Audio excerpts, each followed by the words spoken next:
boys, welcome back to the channel. Today we are going to be talking about suppressors. The ones I own, what it's like to buy one, and is it worth it? So I own two suppressors. I own a Surefire 300 SPS and a Griffin Armament M4 SD2.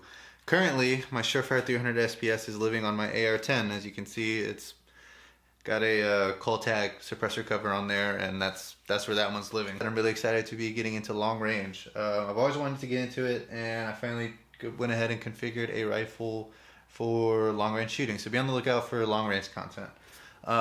Anyways, my other suppressor, my Griffin Armament, is a dedicated 5.56 can. That one pretty much lives on my main squeeze rifles, my 10.3 and my 13.7 recce rifle.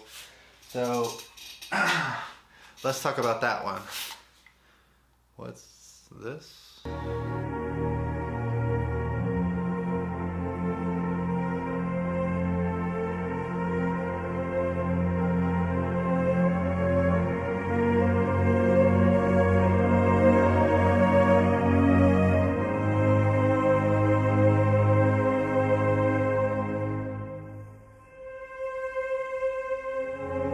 So, I'm gonna affectionately call this my Abomination build. This is kind of like a little build I put together for fun. It's a PSA dissipator with triangle retro handguards on it. We're gonna be doing a video on this rifle, so if you're new here, subscribe. So as I was saying, Griffin Armament M4 SD2 suppressor. This is a full-size 5.56 can, and this was the second suppressor I purchased. So I'll kind of get into some of my philosophy and some of the advice I give to most people that are looking to get into suppressors. This is pretty much my standard advice I give to like friends and other people who just ask me like, hey, I want to get a suppressor. What do you think I should get? Is there anything I should look out for or look for in a suppressor? So I tell most people you're probably not just going to get one suppressor, but I mean, whether you're planning on getting another one or not, I recommend that most people, their first can, get a 30 cal can. I just think there's more versatility in getting a suppressor that can suppress multiple of your firearms that you already own. Unless, of course, the only rifle you own is like an AR-15 or some other 5.56 gun, and you're 110% sure that you're only going to ever use that suppressor for a 5.56 gun. If you want a recommendation on companies, I would say Surefire is probably one of the best. I've heard really good things about Dead Air. Griffin Armament. I think you should at minimum spend about $1,000 on your suppressor. Both of my suppressors were over $1,000, with the Surefire 300 SPS at the time I bought it being about $1,300 before the tax stamp. So I'm not saying that there aren't better suppressors that are cheaper. I'm just saying for my purposes and the capability that I wanted out of my suppressors, I went ahead and spent the extra money to get something that was engineered to withstand a certain level of abuse and aggressive firing schedules, and also built with better material than just plain stainless steel. Not that there's anything wrong with suppressors that are made out of plain stainless steel, but we've come a long way in metallurgy, and there's a lot of engineering that have gone into cans with Inconel baffles and other kind of like space age metals. So do your research on that kind of thing, but I would definitely recommend Surefire. My Surefire has been bulletproof. My 300 SPS is rated all the way up to 300 Win Mag, so it's lived on all kinds of guns. My AK, my hunting rifle and 7 mag, now my AR-10 and 6.5 Creedmoor, and it has been excellent. That brings me to my Griffin Armament. If I like Surefire as a company so much for suppressors, why did I go with the Griffin Armament? Well, really what it came down was one specific feature, and that is the quick release system. Am I saying that there's something wrong with Surefire's quick release system? Absolutely not. Their quick release collars are, in my opinion, probably one of the best. Muzzle devices can get expensive very quick, especially if you're rocking Surefire, which at minimum they're running I think like $120 per muzzle device, and that's just for like their basic 3-prong flash hider. Once you get into brakes, war comps, etc., the price only goes up. And once you get into exotic weapons that you're pinning them on, it gets even more expensive. My war comp that's in 14x1 left hand for my AK, I think was $170 just for the muzzle device. You figure you have to get muzzle devices for 3 rifles, you're looking at almost $400 or $500 in muzzle devices alone. That is why I decided to go with a Griffin Armament M4 SD2 suppressor for my second suppressor, and my one that was going to be 5.56 only. So obviously it makes sense because most AR-15s, when you buy them, come with an A2 flash hider. I take for example this dissipator from PSA, A2 flash hider. That allows me to lock my Griffin armament up to this muzzle device.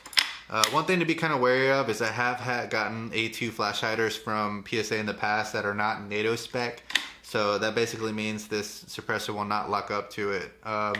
Either way, I would be safe and err on the side of caution with your A2 style flash hiders, and always run an alignment rod through your suppressor or through this specific suppressor if you happen to have this one, just to be extra safe and you don't get a baffle strike.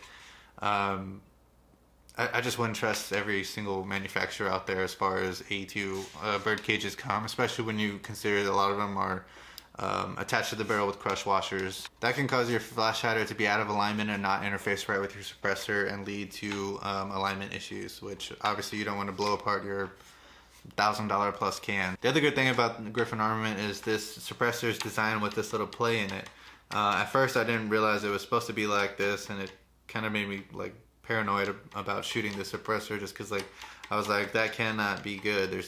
There's like all this play in it. Eventually I'm gonna have a baffle strike, or it's gonna walk off, or you know, something bad's gonna happen. But it is designed to be like that to prevent carbon lock. How big of a deal is carbon lock? Well, if you're not planning on taking your suppressor on that much or changing it between rifles, then probably not that big of a deal. But if you're like me and you have a dedicated 5.56 can for more than one rifle, you're going to be taking it on and off, and you want to be able to get it off expediently or without too much of a hassle, because I have had my Surefire 300 SPS get carbon locked. So keep that in mind when you're looking at different mounting options and systems, and understand every system is going to get bogged down by carbon lock at some time if you shoot it enough. So pick one that you like, and that's really my best recommendation when it comes to that right now. So the buying experience. What is it like when you actually buy a suppressor? Well, I experienced two different things. With my Surefire, I did a Form 4 paperwork, old school route. I went and got my thumbprints and shit done with ink on a little card. I had to go to a specific place to get my passport photos taken, and I submitted it and got it back in about 8 months in 2019. Literally like the fall of 2019, right before COVID started popping off. So contrast that with my Griffin Armament M4 SD2, which I got from a Silencer Shop kiosk. And it was basically a one-stop shop. I showed up, did my fingerprints, picture on my phone, everything within like 30 minutes, had it submitted, and then waited 14 months before I got out of NFA jail. So honestly, guys, the wait time is going to vary wildly. There's no real like solid way to say if you're gonna get it back faster or not. When the E-forms launched, everybody was saying like, oh, 90 days, 90 days, 90 days. I don't know of anyone who's gotten a suppressor in less than like 6 or 7 months. So, and that is considered fast. I would say if you want to buy a suppressor and the wait time is kind of a hang up to you, try to find a dealer that also has a range that will allow you to go and shoot it while it's in jail. My second suppressor, I was able to do that, but honestly, I never use that feature that was available to me, simply because I already had a Surefire that I had to, so it wasn't like I was itching to shoot suppress and I didn't have a suppressor. That's really all I got on that. So let's talk about shooting experience. What is it like to suppress a rifle and actually shoot it? Without a doubt, the biggest thing that was a shocker for me when I first got a suppressor was gas blowback. Funny story is kind of how I started wearing like my trademark like skull, neck gaiter, and pit vipers. So the first day when I was going out to film and like start this channel, I had my black ski mask and I was gonna film with that. But in early summer, living in Texas, I put that thing on, and within like 30 seconds, I was like, no, that shit is not gonna work. It is way too hot. And I happened to have that skull neck gaiter just sitting in my truck. I had gotten it like in the early days of COVID and was wearing that around, just kind of being a dork. And I just left it in my truck at one point, and I ended up luckily having it that day. Put it on, put my pit vipers on, and for whatever reason, that combination of accessories pretty much eliminated any gas that would get in my eyes or whatever from suppressors. And then I got home and looked at the footage and was like, hey, that's pretty cool. And then I just ended up rolling with it. So that's kind of how that whole thing came about. So other than that, you're going to want to address the overpressurization of your gas system when it comes to suppressing a short AR. I've talked about it in my setup videos on this and my other rifles. Basically what I've done to remedy that on my 10.3 and my 10.5 rifle is put a heavy H3 buffer in them. I also have a Geisley braided wire buffer spring in this one as well, and that's pretty much tuned the recoil impulse and slowed down the bull carrier enough to where I have reliable ejection, and I've had no issues with this rifle or my other one once I did that. Some people like to go with adjustable gas blocks. It's really up to you. Just kind of figure out what's going to keep your rifle both reliable and keep it from beating itself to shit. Beyond that stuff, guys, do I think suppressors are worth it? Do I think they are something you need to get? So with everything that's been going on recently with like the ATF and how people are getting kind of weird about it, it's hard to say. I already have multiple NFA items, so that shit is pretty much sailed for me. To be honest with you, in my opinion, for fighting rifles and for any like tactical applications, operating in your basement counts, yes, I think suppressors are mandatory for fighting rifles, especially if you're going to be doing anything like indoors or in an urban environment or just anywhere where like staying situationally aware and being able to like easily communicate with your like teammates or whoever you're rolling with. Yeah, a suppressor is going to make it much easier to shoot and do that. Obviously, it's good for signature reduction. It's going to be harder for whoever you're shooting at to like locate where you are. And beyond that, for a more select group of people, it is mandatory for shooting under night vision. Especially if whoever you're shooting at also has night vision.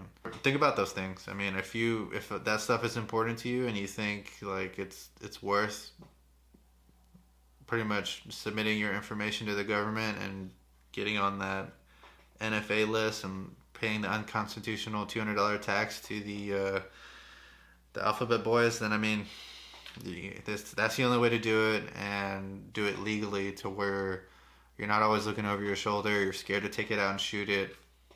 So that's about as deep as I'm going to go into on that. With all that being said, guys, that's pretty much all I got. As you can see, I have some pretty cool stuff to make content on, and I really appreciate it if you subscribed and stay tuned for that stuff. So I've been kind of trying to stick to a every other week video schedule. This weekend, however, I have to leave. Actually, at the time of filming this, I'm leaving in the morning to go to my deer lease for like work weekend. We typically go early October, late September to feed up all our feeders, make sure all our deer stands are good and whatnot. I hunt in West Texas, if you were curious. So that pretty much threw a wrench in being able to film and get a video out this weekend. So I thought I'd use some of the footage I had and kind of do a talking head video and talk about some of my thoughts on what used to be a niche topic but has obviously become way more mainstream in the last like decade or so in the gun community. So with that being said, I'll see you guys in the next one. I appreciate all the support. Please like and subscribe, and I'll see you in the next one. Someone told me this isn't the right way you hold a CAG grip. Really? Like, how do you hold it then? What do you hold it like this? Or do you just put a finger on it? Jesus Christ. The fucking... Well, I mean, it's not the dumbest shit I've ever heard. Oh, fuck.